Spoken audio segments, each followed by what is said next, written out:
Yo, what is going on, everyone? My name is Nick, or the Notorious Fantasy, and in today's video, we're going to be breaking down 8 mid-round steals to draft in 2024 fantasy football. 8 players that I believe to be steals at their ADP in the middle rounds of 2024 fantasy football drafts. For the parameters of today's video to be a middle round steal, you are going to have to go from rounds 5 through 9 based upon current ADP, as I consider those to be the middle round. So if you're in a 12-team league, that is picks 49 through 97. If you guys are new to the channel, please make sure that you guys do hit that subscribe button down below while you're down there. Whether you are new to the channel or not, please make sure that you do leave a like on today's video. It would help me out a ton. If you'd like to follow me on Twitter or X, please do so at NotoriousFantasy. So without further ado, let's get into today's video. We begin with the first mid-round steal, and that is going to be Alvin Kamara, running back of the New Orleans Saints.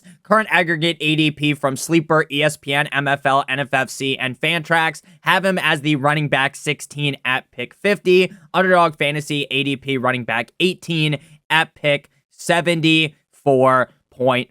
Now, I fully understand when you hear the name Alvin Kamara, a lot of people start to believe that this guy is washed up, that he is not the same running back that he was a couple of years ago. And frankly, I agree with that statement, right? Alvin Kamara doesn't run the same way that he used to with the same burst, but frankly, as the running back 16 off the board, when this guy is going to see an insane amount of targets, it really isn't going to matter. Now, if Alvin Kamara was coming off the board as the running back 8 or the running back 10 early on in fantasy football drafts, then I would fully understand why you might want to be cautious when it comes to drafting a running back as old as Alvin Kamara on a team like the New Orleans Saints that I don't think very many people think are going to be one of the most successful offenses in the NFL. But again, as the running back 16 off the board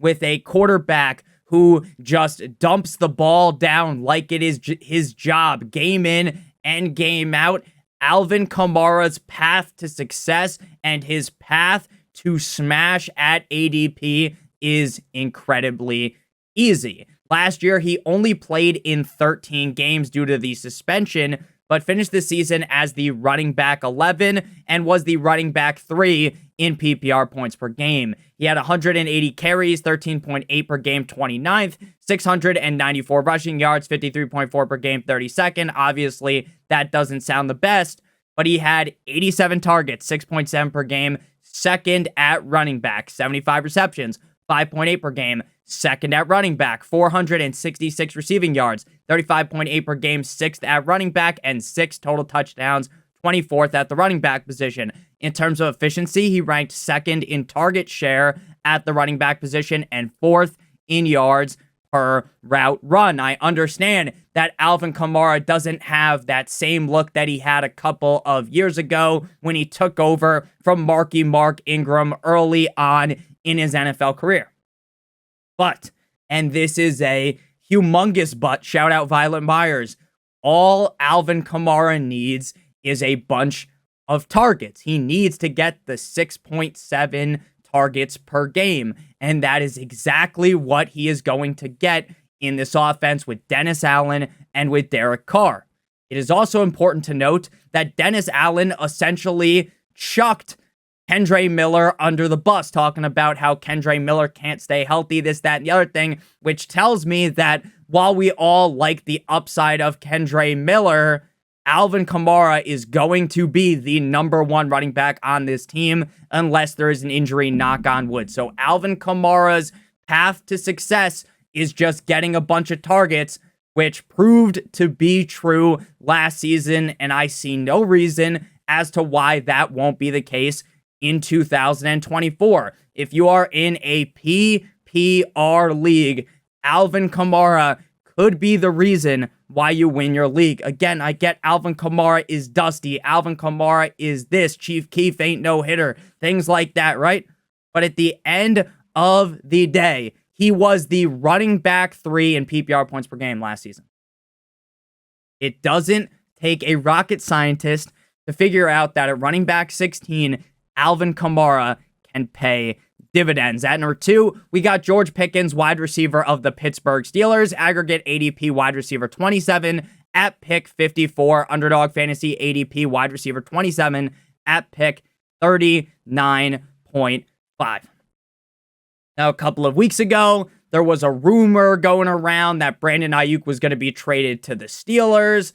And then more recently, it seemed like that narrative was basically dead.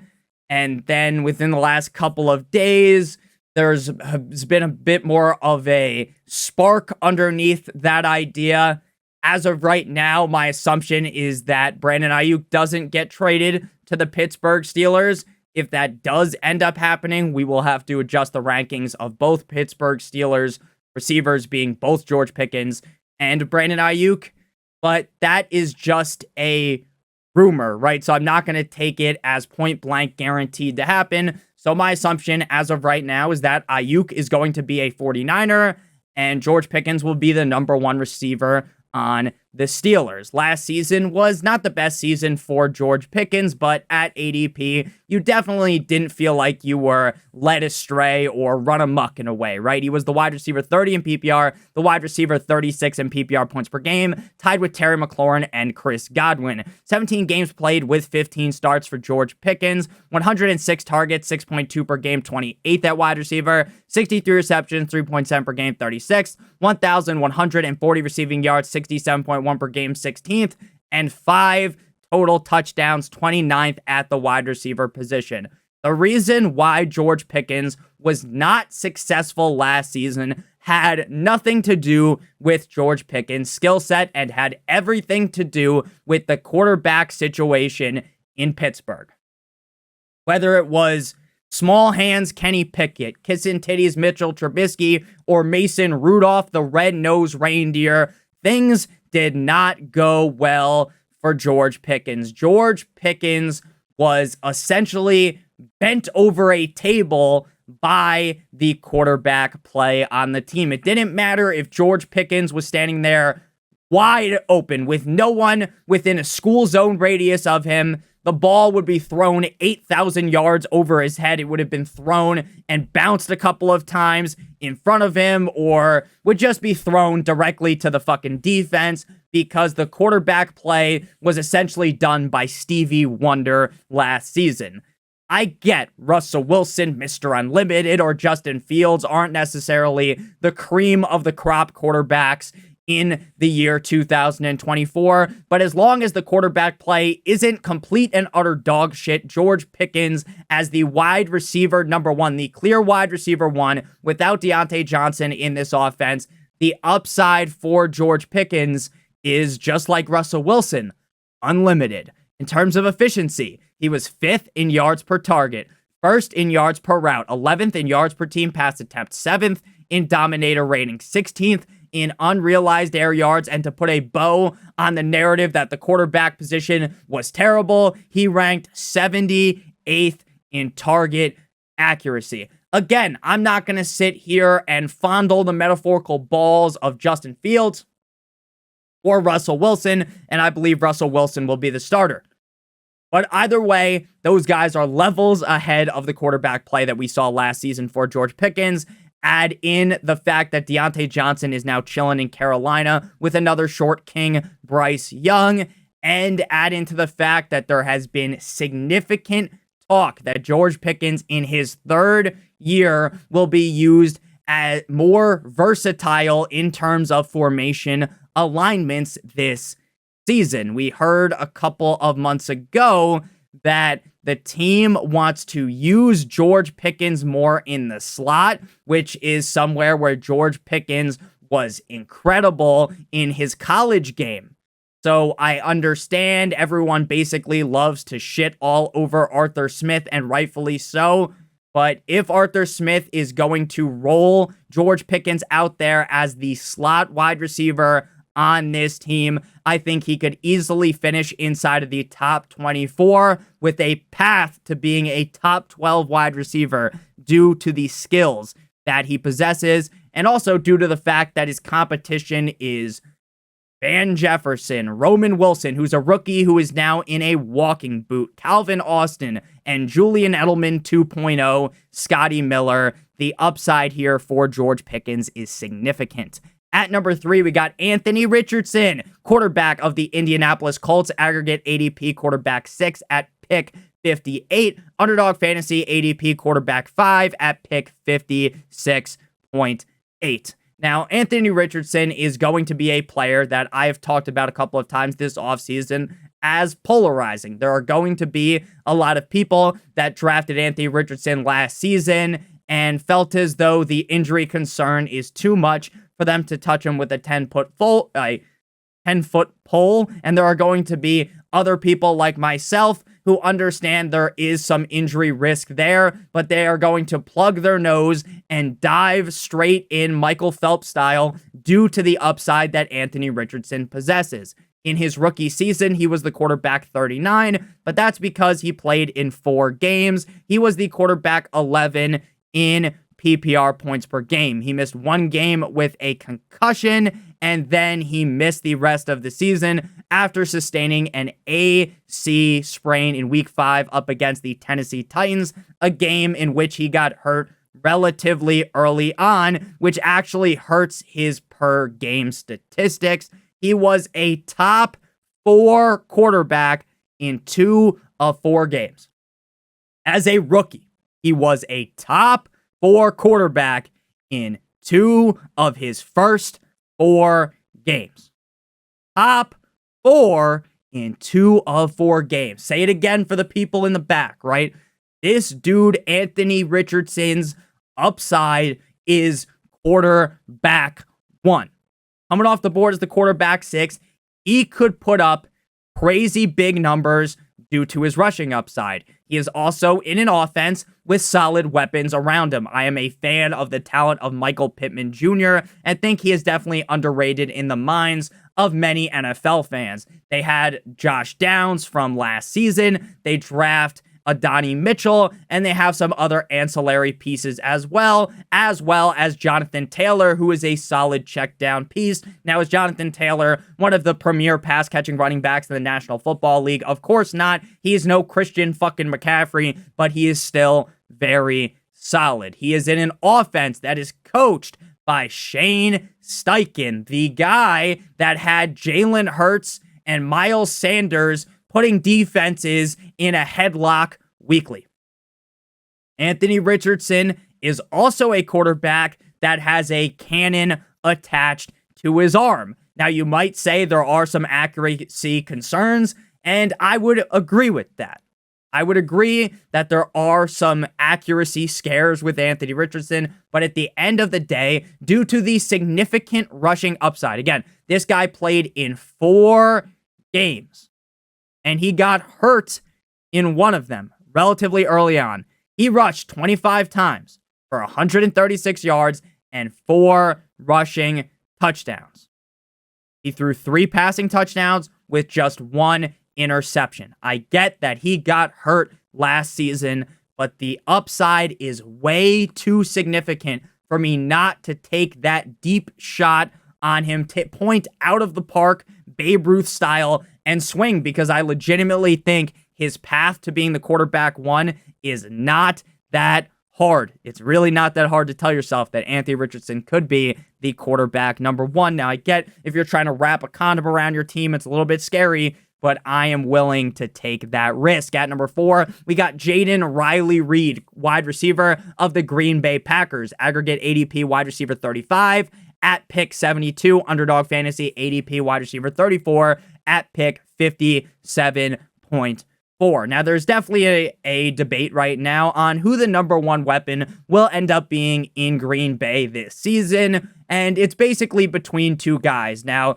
there's probably going to be a couple of people that are Romeo Doubs truthers or Dontavian John Wicks truthers, but most people, and based on ADP, the debate is Jayden Reed versus Christian Watson. Christian Watson is a guy that was scoring touchdowns on touchdowns on touchdowns with Aaron Rodgers under center, but struggled to stay on the field last season. And when Christian Watson was gone, Jayden Reed was eaten. This is a guy that was the wide receiver 25 in PPR last season and the wide receiver 26 in PPR points per game. He played in 16 games last year with 13 starts, 94 targets, 5.9 per game, ranking 40th, 64 receptions, 4 per game, ranking 35th, 793 receiving yards, 49.6 per game, 35th, and 10 total touchdowns, 5th at wide receiver. In terms of efficiency, he ranked 5th in fantasy points per target, 8th in fantasy points per route run, and he ranked 22nd in route win rate at the wide receiver position. Jordan Love being the quarterback, and with how good I believe this Green Bay Packers offense is going to be, is what makes me fall in love with Jayden Riley Reed. I want pieces of an offense that I believe has the upside to be a top 3 offense in the NFL. There are going to be people that say Jordan Love is just a one-year wonder, this, that, and the other thing. But guess what? The team believes in Jordan Love. They gave him a huge contract after basically only seeing 1 year of games out of him. If Jayden Reed becomes the solidified wide receiver 1 in this offense as the wide receiver 35 off the board, you are going to be getting a guy that could be a very reliable wide receiver 2 every single week with the upside of cracking inside of the top 12 every couple of weeks, because the Green Bay Packers are going to be dropping a Cleveland steamer on the chest of defenses. And if you want to know something about Jayden Reed that makes me like him even more, the Fantasy Footballers tweeted out today as I'm recording this, yesterday as you're watching this, that in terms of fantasy points per touch amongst rookie wide receivers in the last decade with a minimum of 75 touches, Jayden Reed ranks 4th, with guys like Jamar Chase, Justin Jefferson, and Odell finishing ahead of him. Guys below him, Amari Cooper, and Michael Thomas. That is a pretty great group to be listed amongst, right? Jamar Chase, who's a solidified top 6 receiver in the NFL. Justin Jefferson, who you might argue is the best receiver in the NFL. Odell, who had an amazing run in the NFL. Michael Thomas, the slant man. And Amari Cooper, a guy who's still getting it done in the NFL today. Jayden Reed has all of the skills. The only question is he going to be the wide receiver 1 or is he going to be the wide receiver 2? Well, guess what? If he finishes as the wide receiver 2 in terms of targets on the team and Christian Watson takes over the crown as the number 1 guy, then Christian Watson was probably a better pick and would be a better pick because you got him later. But guess what? If Jayden Reed ends up as the number 2 option, I think he still finishes around the range where he's getting drafted as the wide receiver 35.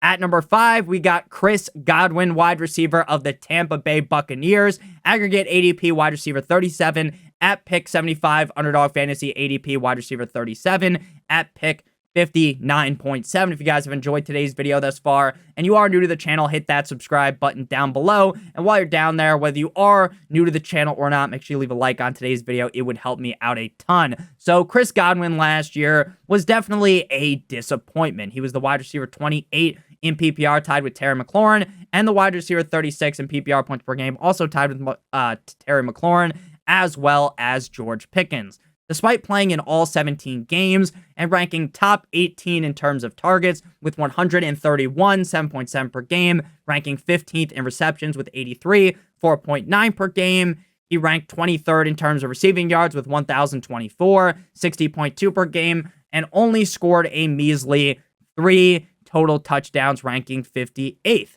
Despite, in terms of efficiency, he was 2nd in total route wins, 8th in route win rate, 39th in target separation, and 13th in contested catch rate. The dice roll on the season was snake eyes, right? You wanted escalators and you got ladders, right?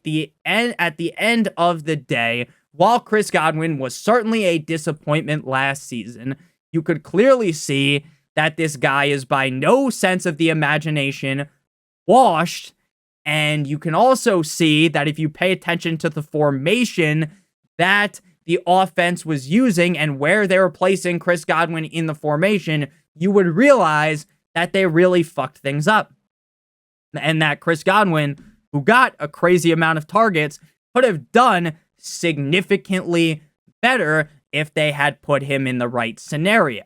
We have already heard that the team is working on placing Chris Godwin in the quote-unquote Cooper Kupp role. Now, I understand the Cooper Kupp role, people just start ejaculating in their pants thinking about that. You know what that means? He's going to be the slot wide receiver on the Tampa Bay Buccaneers, meaning that Godwin will move all over the field, but he will primarily work the middle of the defense. Last season, Chris Godwin only logged 37% of the snaps in the slot.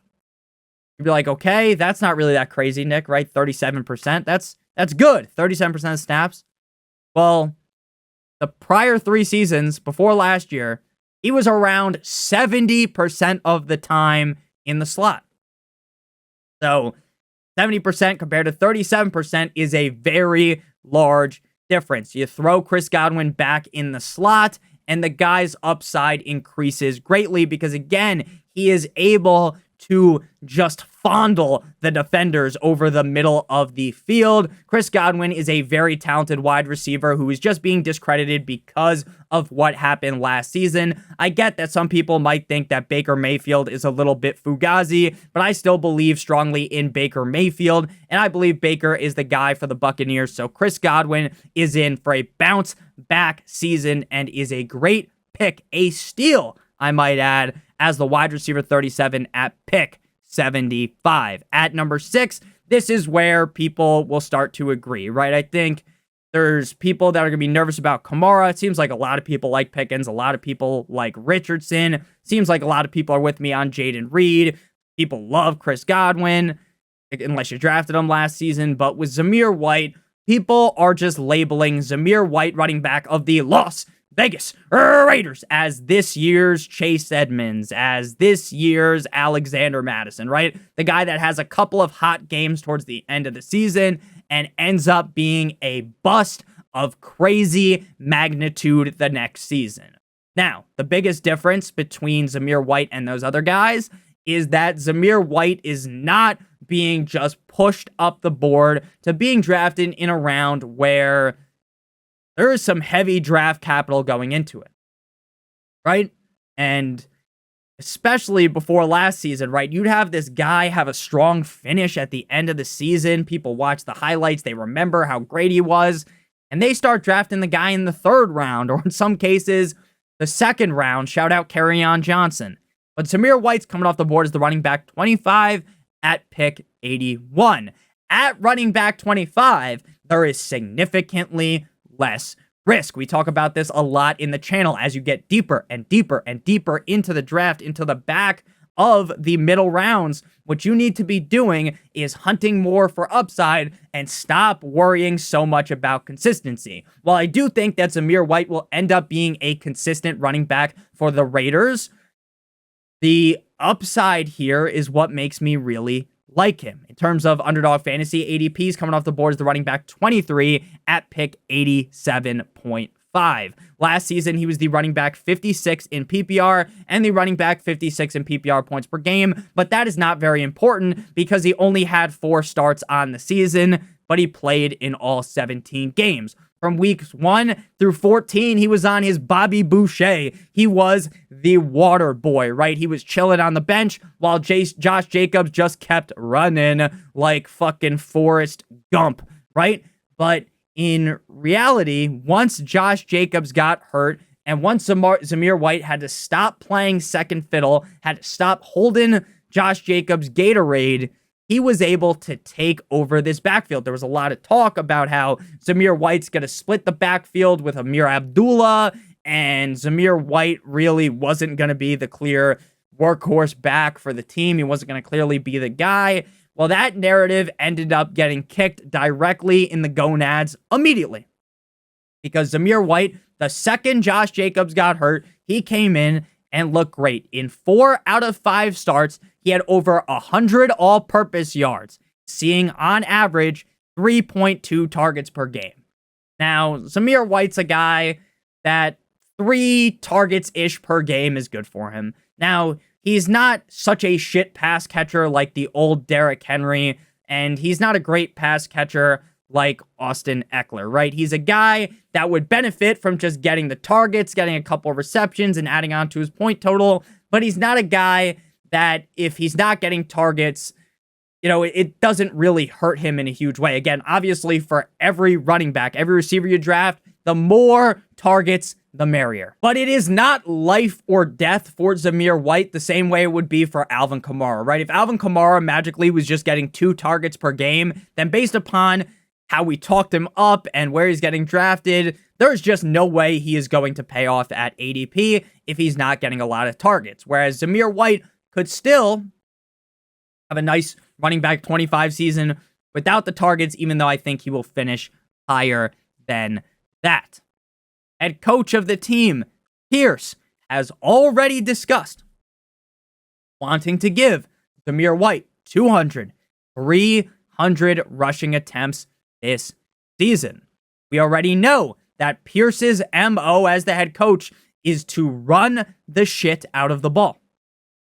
Even when the team is getting hit with the 619 Rey Mysterio, even when the team is getting pantsed by the defense, they live and die in Viva Las Vegas by the run. So Zamir White, while he's not the most special back I've ever watched on tape, there is a lot of beat reporters giving this guy the Suka Lamink, the Gawk Gawk 9000 special, and I believe that Zamir White will be a steal at ADP. At number 7, before we get to number 8, we got Diontae Johnson, a guy we've kind of talked about a little bit in today's video with Pickens, wide receiver of the Carolina Panthers, aggregate ADP wide receiver 43 at pick 93, Underdog Fantasy ADP wide receiver 41 at pick 70. Last year, if you thought it was bad for George Pickens, where it really wasn't all that bad, obviously it wasn't great, but for Diontae Johnson, it was a disaster. Wide receiver 44 in PPR, 41 in PPR points per game, 13 games played. He missed 4 games with a strained hamstring that occurred in week 1, and we all know the hamstring injury is the kiss of death for wide receivers, right? When you hurt that hamstring, it kind of just fucks you up. He had 87 targets, 51 receptions, 717 receiving yards, and 5 total touchdowns. None of the targets, receptions, or receiving yards ranked inside of the top 40. 5 total touchdowns, ranked 29th. He was 3rd in dominator rating. He did have a bit of struggles with firmly grasping the football, but only 3 drops, which for Diontae Johnson feels like a fucking miracle. Like when you see pigs fly, right? Diontae Johnson only dropping 3 balls is huge.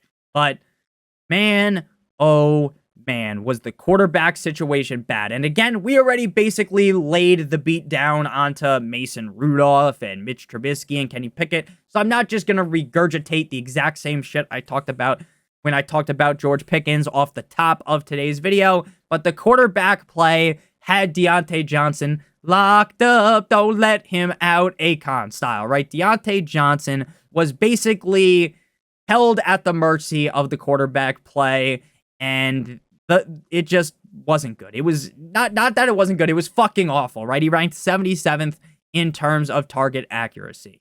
Now I get, Nick, now he's going to midget boy Bryce Young. And Nick, Bryce Young sucked last year. You want to know who's really good, though? The guy that got drafted at number 2, CJ Stroud. And while I get why everyone loves CJ Stroud, I do as well, and why people like to make fun of Bryce Young because he's small and he was the number 1 pick, and the Carolina Panthers were a disaster. Well, when you really think about it, the Texans were a much better set-up team compared to the Panthers last season, and I believe that Bryce Young, there's a reason why he was drafted number 1 overall. Now, when all things are said and done at the end of their careers, CJ Stroud could easily be better than Bryce Young, and I think that is more likely the scenario, but I don't think Bryce Young is going to be out of the NFL in 2 years from now, right? Or just be some certified bum like Kenny Pickett just holding the clipboard for Jalen Hurts.